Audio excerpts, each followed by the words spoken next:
او باد څه د طالبانو باد دا څنګه منځته راځي؟ مخکې مې درته ویلي د لمر شعاوې چې په هغه باندې ولګېږي، په مځکه باندې ولګېږي. ګوره اوس لمر هوا نسته، سهار کینی لږ وروسته بیا پیدا کېږي.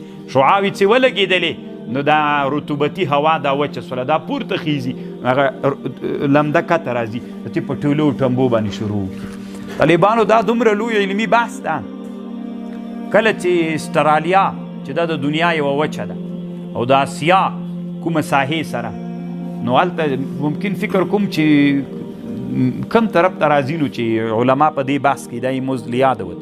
کله چې طالبانو هلته هوا رطوبتي وي بیا له هغې خوا نه هواوې دلته راځي، دلته دا هغه ګرځي، دا هواوې پورته کېږي، له خوا نه هواوې یعنې حتی دغه د لمر د شعاوې چې په مځکه لګېږي او مځکه وچوي، هغه هوا ورسره وچوي، دا دومره تاثیر کوي د هواوې د یوې قارې په بله قاره باندې طالبانو هواوې چلیږي.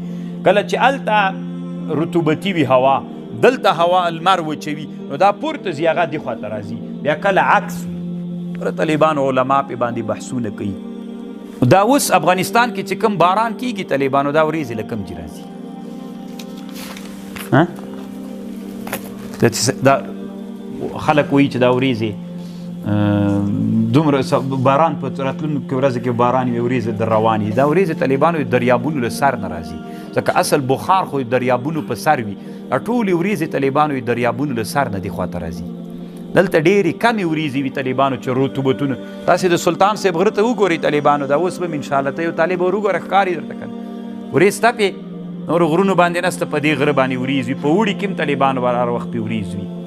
سالنګونو باندې چې هر وخت ځې ګوره ورېځه پې باندې پرته وي، ځکه هلته رطوبت پروت ده. اما اکثره ورېځې چې طالبانو د باران ته راځي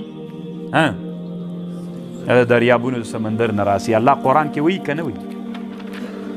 سقناه لبلد میت، بیا موږ را روان کړو د باد په واسطه یې راولو، راوهي باد راوهي رایولي.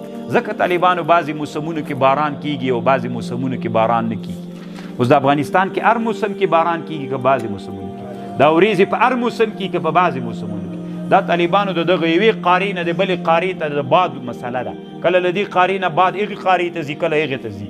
نو دلته طالبانو موسم چې بدل سي نو داسې راوهي، دا ورېځې باد داسې راوهي دې خوا ته یې راولي. بس د باران دپاره سقناه لبلد میت. خبرې دي طالبانو دنیا د علومو نه ډکه.